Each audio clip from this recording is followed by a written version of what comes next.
Coming to you live from a metal box somewhere inside the hollow earth, it's this week's Apocalypse. I'm your co-host, Kevin Lenihan. With me, as always, is John Ferris. How you doing today, John? Good evening. Getting right to it, are you? All right. As we know, vampires have taken over the surface, which is why we are, of course, living here underground in our special bunker. Being a folk sort of being, there's a lot of sort of differing adaptations, different interpretations. Then we get into the modern day. I watched Matrix reruns, and I'm going to wear leather coats. Yes, and shoot things. We're going to wear ankle-length fitted leather jackets and have super cool, stupid guns that have light bullets in them. But hey, we'll get to that, won't we? So, anyway, the ultimate sort of purpose here is to find a film, let's say, that we can use, we can put in our education chamber in our bunker. So we have 3 movies in order to educate ourselves about how to survive once the vampire apocalypse really takes hold. We have Len Wiseman's Underworld. Okay, we have this double barreler of Francis Ford Coppola's Bram Stoker's Dracula. We have John Carpenter's Vampires, which is just the best title. Oh my gosh. Yep. So, Underworld. It has a lot of pacing problems. But something's always moving. If that's, it catches the eye whenever it's not too dark to see what's going on. I think my thing with this movie is that there are certain things that I feel like I understood about vampires, in that vampires, they call them undead, right? They have one scene where they are a vampire is being reanimated from his sleep, and it Victor, shows, I believe. Victor, yes, played by the always just scenery chewing Bill Nighy, who is definitely the best thing in this film. He's wonderful by far. He's so angry and intense all the time, and he's having a lot of fun when they're reanimating him. It gives you a sort of a view of the inside of his body and his organs sort of coming back to life and his heart beating. Now, to me, I feel like vampires don't have heartbeats, right? Vampires' hearts don't beat. That's a definite kind of staple of vampires, is their bodies are dead. Kate Beckinsale is driving a car and they get attacked by... And we all know vampires can't drive. Yeah, exactly. Of course, yes. Well, you know what? Let's not even get into that here. That's a whole political issue. But she gets a bit stabbed in the shoulder by an angry Michael Sheen on the roof with his... He's got admittedly a pretty cool big retractable blade that he's just always got up his sleeve that's like 5 feet long. He stabs her a bit in the shoulder and she's bleeding. And then everything is fine for about a minute, and then she just sort of faints for no reason, and then the car swerves out of control and flips over and they go in the water, and a vampire, drowns. I felt extremely just confused as I was watching a human man give CPR on a beach to a vampire. Vampires used to be horror creatures that this is one of the, if not the kind of most successful Hammer horror star or monster or whatever. The Hammer horror, the Universal version of Dracula as well, is all of course well known, like Bela Lugosi. So I think a lot gets lost, and the vampires just seem a bit neutered. It's like it almost, you can see the steps towards vampire villains becoming Twilight. Where that was a slow process, but it was it once you saw it start, you can look back and see, this was actually a natural progression. To Twilight. We got from Nosferatu to Robert Patterson going, I sparkle if I go out in the sun. They've made them look sexy, but like it's all it's surface level, it's shallow. And I think you could say that about Underworld as a whole. It's just It's a very shallow universe. It The doesn't. whole series. They're my least favorite type of vampires, like these super sleek, cool, we're from the Matrix type. Like, yeah, we do flips and stuff like that. The karate vampires. Yeah, I prefer a vampire that is a monster. Yes. There's a point where Kate Beckinsale and Mr. Chosen Man, Michael, Mr. Chosen Man. yeah, she does this whole thing where it's like they play it off as like a character moment where they're like falling in love and she like kisses him or whatever, but really she's just trying to get round him to handcuff him to a chair because she wants him to be safe from the werewolves. Yeah. But the thing is, she says to him, he's been bitten by a werewolf at this point and he's going to go through the change. Yep. And she says to him, after she has cuffed him to this chair in this lab, right? She handcuffs him to the chair. And she says, tomorrow night is going to be a full moon. And you are going to change. So her thing is that she doesn't want him out ripping things up and being a werewolf. And she wants to keep him there when he changes into a werewolf, right? Yep. Now, this is the night before. Because it's dark outside. So she says, tomorrow night. She chains him to a chair and leaves him there for, I assume, over 24 hours is her plan. Yeah. She doesn't give him food. She doesn't give him water. She doesn't even give him a bucket. She just abandons him there for over a day is her plan. Now, luckily, like, everything goes wrong and he ends up not being chained to the chair. Yeah. Because some werewolves come and try to get him. But her plan was to just leave him chained in this lab to a chair for, I mean, could you imagine the mess when she came back to get him? That would be a brilliant scene in the extras. Yeah, just like here's the scene we filmed of her coming back. I'm like, oh god, It didn't test well with the test audience. I brought you some new clothes, and here's a hose. Stand over there. Oh, just like 15-minute scene of her hosing him down. Yeah, it's fucking horrific. Oh, it's disgusting. Oh, it's a freaking nightmare. I think we can safely say that neither of us thought Underworld was a good film. No. Yeah, it was a very expensive looking film. Like, I mean, the costume design, all that kind of stuff. Oh, like, yes. Yeah. They spent a lot of money on those coats. Yeah. Especially Bill Nighy's lovely purple coat towards the end that doesn't look like a real coat. Bram Stoker's Dracula, directed by Francis Ford Coppola. Yeah. A very 90s cast in a very 90s movie. I actually quite enjoy this movie. And not just from a ha ha ha, oh my, they're bad at doing English accents and this is ridiculous. Yes, of course, sir. I think it's Francis Ford Coppola. He knows what he's doing. He knows how to put together For a the film. most part, I would say there's a few missteps in it. There's definitely like this movie, when it's good, it's really good, but when it's bad, it's almost, well, for me anyway, I just felt the pacing was all over the place, and I was kind of like, oh my god, get to the point here. Of all of the movies that have been adapted from Bram Stoker's Dracula, this is the most faithful. We should give like a brief kind of synopsis of what actually happens in Dracula. Yeah, I mean, it's about a guy that wants to buy a house. Yeah, it's the money pit. In a way. It's the money pit with vampires. Yeah, exactly, yes. So Jonathan Harker, played by everybody's favorite nice guy, Keanu Reeves, is like, oh, he's got a job at a firm. It's his big shot. He has to go all the way to Transylvania from London. Yes, to broker a deal basically for this guy to buy a whole bunch of houses. I have no houses, dear. You would have to ask the lady at the reception. I think it's 10 houses he wants to buy in London. Yeah, it's something ridiculous. Just wild. 10 properties anyway.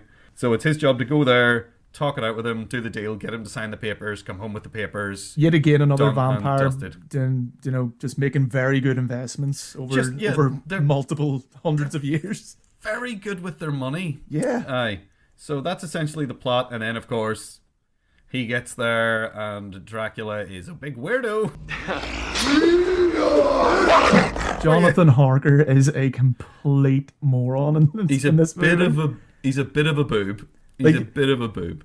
There's a whole sequence where Dracula and him are talking in like a study, and Dracula's shadow might as well be 2 miles away from him playing ping pong, but he doesn't bat an eyelid. He like turns to his left after seeing his shadow like over on the right, miles away, and then he's all like, "Oh, how you doing, Count?" Jonathan Harker looks out his window and basically just sees Dracula right on the wall outside, like scurrying about like a Like an zap angry, salamander. he's like an angry stop motion spider. Yeah, it's almost like, Scurrying what do you do? around. Oh, I am Transylvania's greatest gymnast. And then I think there's even like a voiceover thing kind of going, "There's something very odd about the Count." Like, yeah, It's like, oh, what a strange guy. He's crawling up a friggin' sheer wall and hissing at nobody. So the whole thing with why he's doing the capturing of Jonathan Harker is that he sees a picture of Jonathan Harker's wife-to-be, yes. Nina. Nina. Yes, played by Winona Ryder, and it immediately is like they do this whole thing where it's like, oh, you're the reincarnation of my love from Yeah. back when I was a living man. But ultimately, it's about like he wants Jonathan Harker's he wants her now Yeah. as his wife, and then once he does the imprisonment, he gets to England. And then he really starts becoming sexual predator man. Oh. Although I feel like he's doing some weird, creepy sexual predator stuff with Jonathan Harker. Oh yeah, At one there's point- definitely like there's a whole like Yeah, the bit where he shaves him is just, I mean, yeah, oh, kind the, of uncomfortable. It's the atmosphere is like he feels awkward. Dracula's loving it, and Jonathan Harker is not loving it, and especially it's- these English characters are all very repressed and very Indeed. very English. aye. Yeah, they lead into the sort of the repression of the sort of Victorian era. Yes, A lot. at one point, is it the Karma Sutra? There's a book that has a picture of a very like crude picture of people. It is the Kama having sex. Sutra. Yeah, It's And the Kama Sutra. Yeah. Mina opens this and is like, oh, Yeah, she just has it there on her desk for some reason, and then is shocked by it as yeah, she opens it. which and then, which kind of shows, yeah, are you full in love? yeah, it's like, oh no, I think she's trying to fool herself. Yes, into the yeah. oh, she accidentally looked at the Kama Sutra. Like, But yeah, so this that actually happens just kind of that scene with the book happens just before Dracula arrives, and I kind of like this that as soon as Dracula arrives on the boat, and he's murdered everyone on this boat. As soon as he arrives and the storm's there, everything's happening. Mina and Lucy in a ridiculous scene, but I can see why they put it in there. this the Start rainstorm running out scene? in the rain, yeah. kind of like ha ha ha ha! It's raining and we're women. It's ridiculous. Yeah, and they literally have a shot that is like half sort of faded out where they hug and kiss Yes, yeah. in that So scene. basically, as soon as Dracula reaches the shores, that's it. Everyone's inhibitions just disappear. And that brings us to, of course, the introduction of Van Helsing, played by Anthony Hopkins, who is just getting wild with it, to be honest. I mean, he shows up and he's kind of like, they have that first scene where he's being all medical in his medical college to show you that he's super smart and he knows lots. Oh yes. And that, he's also a bit cheeky because he corrects a student and he takes the piss out of some of his people who are asking him things.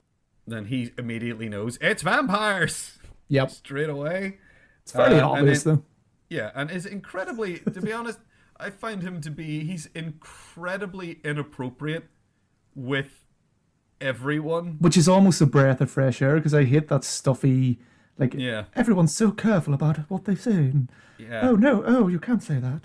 Yeah, so I maybe kinda they're like doing that the- on purpose, yeah, to show a contrast between like, here's this guy who has no inhibitions. No. And will just like, literally like, whenever he meets Mina, the first thing he does is get right up close to her and sniff Yeah, her. that's a wee bit creepy in fairness. He sniffs her, and it's like, I guess they're trying to excuse it as like, oh, he suspects that she's under the thrall of the vampire. Yeah, so he's great, but he's also rubbish. Like, he's a in many ways, he's a shitty guy. Oh, He's yeah. really Yeah, rude. He's really rude and horrible to people, and nobody likes him very much. I love the performance that Tom Waits gives in this film. Renfield. He's only in a few scenes in the film, but the scenes that he's in, he really makes an impact. Yeah. Like, he's such just a weird, scary creep He, And I'm talking about the character here, Tom Waits. well, it could go for either, really. Yeah. The master of all life is in hand! But it's just his performance, I think, is almost like, if it wasn't for Gary Oldman, would define the movie for me. Gary Oldman's performance, like, during that whole weird shaving scene, he's being a super creep, and Jonathan just looks really uncomfortable. And then there's the whole... Oh my god, he's there, but he's aged backwards. The part where he turns to the camera and licks the blood off of the razor. Oh my. That is just like, I think that was... Gary Oldman is just having... He looks like he's having a great time playing this guy during that scene. Even like the weird arm movements, which are so close to just not working. Yeah. But they work because it's creepy and kind of disjointed enough that you go, oh. Yeah, he just has this What's weird shiver when he's doing it. Like, oh, yeah. It's so horrible. Oh. And then as it goes on, you know, he just sort of gets like, he just gets creepier and creepier until he leaves him. As a whole, Gary Oldman kind of owns this film. I mean, Keanu Reeves' accent tries to own the film for me with the driver. When he says the word driver, it's wonderful. I love it when he says driver. We're early, driver. No one is here. Man, it makes me happy to hear that. Driver, there's no one here. Yep. Yep. The final act of the movie seems like it's condensed into the last 12 minutes, where they're just all of a sudden, like, it feels like they don't take that long getting to Transylvania, sorting all that stuff out, and then getting out there, and they're hammering it through towards the end, and then they have that weird scene that feels really out of place for me, where she's camping with Van Helsing, and the wives show up. That scene feels completely unnecessary, to the point where the last time I was watching it, I had actually forgotten about that scene completely and was like, is this some kind of weird special director's cut that had a bunch of superfluous scenes put back into it? And then no, that scene's just in this, that was in the theatrical cut of the film. Well, they paid for Monica Bellucci, so Bellucci, I think. Bellucci. Yeah. She's not Jim Belushi's Belushi's not related sister. to the Jim and John Belushi's. No. I think she's a genuine Italian. Yeah, I think. Well, they paid for it. They're gonna use put her in there. Yeah, she has to come back and say a couple of lines and then get murdered, get disposed of because she forgot what time it was. I really love the kind of first half of this movie, and the second half felt like a complete drag. Yeah. It rushes through all that stuff at the end, so then you're just like, what actually happened? Like the end of it's really hazy to me, and that should be kind of your big important, you know, your standoff with this monstrous beast, and it's very forgettable end. Yeah, it just sort of peters out, and then they try to make it an emotional punch, but I don't know if it quite lands. Okay, so that brings us neatly then to our third and final film. Neatly. Yeah, indeed. Talking about things that are badly paced. John Carpenter's Vampires. Now, I would like to preface this by saying that some of my favorite films have been made by John Carpenter. Yeah. Okay? I love Halloween. I think Halloween is great. It's the best slasher movie, I think, in my opinion. But also, my favorite film is John Carpenter's The Thing. Oh, it's great. I love that film. It's a brilliant film. It's great. It's such a good film. I love it. I don't love this movie. The fuck is your problem? I think this film it has a lot of, aesthetically, it has a lot of Western things going on in it with the cinematography, like the color palette in this film. Oh yeah, even the setting itself is very Western, very it's on the border. I'm not sure if it is in Mexico or if it's merely on the Texas-Mexico border. Is it in New Mexico? It evokes that tone well enough, but it doesn't have the great dialogue. Nothing like a little head, eh, Padre? Something about The Man with No Name, those films where Clint Eastwood didn't have a lot to say, lent itself well to the tone, whereas I think people have a little bit too much to say, maybe when they should just say nothing in this film. Come on, 5 minutes and you can bite my ass a little. Would you like that? See me all tied up, huh? Instead of just kicking the door down, they like have this whole contraption that cuts out a perfect circle. Yeah, why? Why? They And could then- just put their boot to that door. It looks like it's about to disintegrate. And then it's like, whose turn is it? I'll do it. And you put your hand in the circle and try to open the door quickly before the vampires get you. This is like, really, guys? This is the crack team. This is the, these are the badass vampire hunters. It's the way he jams his arm through and fumbles about for the lock. Like, you know where the door handle is because it's on the same place it is on the side you're on the other side, but he's flailing around in the dark in there. Not to mention, like, even if the door was really sturdy, surely one of them could learn how to lockpick.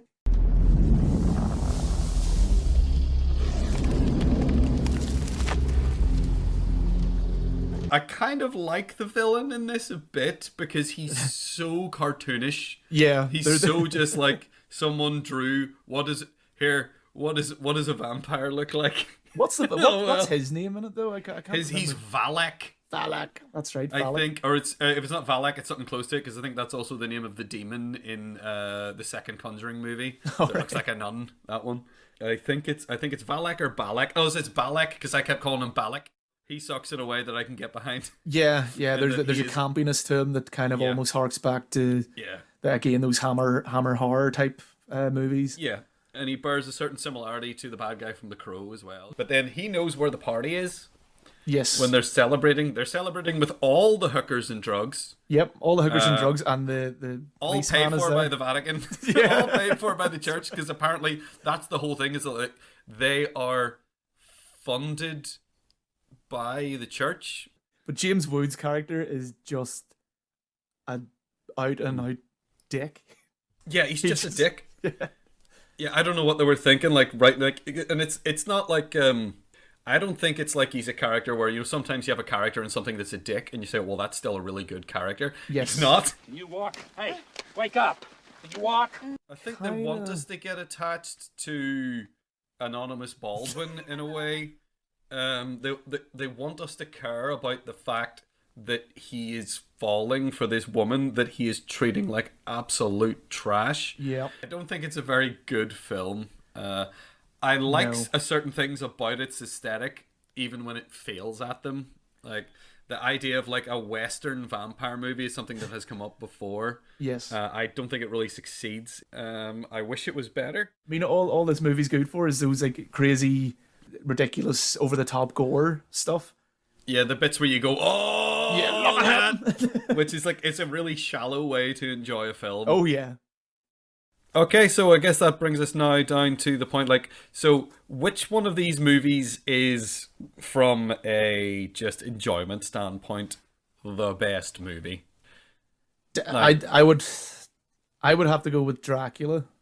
Yeah, like Francis Ford Coppola's Bram Stoker's Dracula. Yes, all the names. That one. Indeed, like despite all of the flaws that it has, it's still like a really competently put together film. A lot of the shots are better as well. Like as we said, the setting, a lot of the scenes actually look well, but not all of them. Yeah. There is a lot of flaws. It is by no means a perfect film, but Oh no. No. Whereas John Carpenter's Vampires is very much like this is just all over the place, and I don't care. it's a mess. It's It is. It's an absolute mess. It's a joy to watch if you're in the right mood for it. We've definitely come to the conclusion that the best of these three films is definitely Francis Ford Coppola's Bram Stoker's Dracula. Oh Now, yes. the most important thing really we have to figure out is which of these films is the best film for educating people about vampires. I was thinking that, like, as far as this topic of which one is better for on a preparation level. Mm-hmm. Before I rewatched them all, I thought it was going to be either John Carpenter's Vampires or Underworld. Would have took that one. I thought it was going to be John. Say, Yeah, I thought it was going to be John Carpenter's Vampires as well until they then watched them at work. in the context of the film, they do well, but you're watching them and you're just like, if you follow this example, you will die. Yep. Yeah. Whereas, like, I gotta say, I think it's Bram Stoker's Dracula again. Because all of the things that Van Helsing says. Yeah, she was in great pain. Then they cut off her head and drove a stake through her heart and burned it, and then she found peace. Doctor! Please. Some of them may not apply. So the crosses don't apply in Underworld world. Underworld and in John Carpenter's Vampire. Yeah, You're so right, yeah. That's fine. Garlic, we're not sure in those other two movies. It never comes up. No. But the No. beheading, that's right. That seems, I mean, across the board, it seems like cutting... That seems like how to deal with anything that's trying to kill you, though. You know, if you can get its head off. Yeah, if you can get into a position where you can decapitate it, you're probably sweet for everything. Except maybe werewolves. The other thing that Dracula has that the others don't, it shows you a lot more of the things that you need to watch out for. So it shows you a lot more how to identify, you know. Yeah. If you're talking to someone and their shadow takes a wee walk, Aye. maybe go, hold on a minute. Yeah, maybe start asking questions and keep your distance there. If your friends are, seem a bit pale and are rolling about in the bed going, Yeah, they might just be sick. Yeah, they might be sick, might but just they're be probably sick, a vampire. But you'll know to check the neck. Yep. Yeah. See? Don't let scarves fool you. Yeah, don't let, if your mate suddenly starts wearing a neckerchief out of nowhere, yeah, you might want to ask some questions and keep your distance. Okay, so I think that's pretty solid. I think, yeah, Bram Stoker's Dracula goes in the vault in the bunker, and it also goes in the vault in our hearts. Oh. I know. Isn't that lovely? Thank you very much for listening. We know your time is very valuable. If you have any questions, queries, or comments, you can email us at filmcast@thisweeksapocalypse.com. That's filmcast@thisweeksapocalypse.com. And join us here every Monday, so long as there is a Monday next week. And just remember not to worry or take things too seriously, because it'll all be over soon. Bye! Yeah.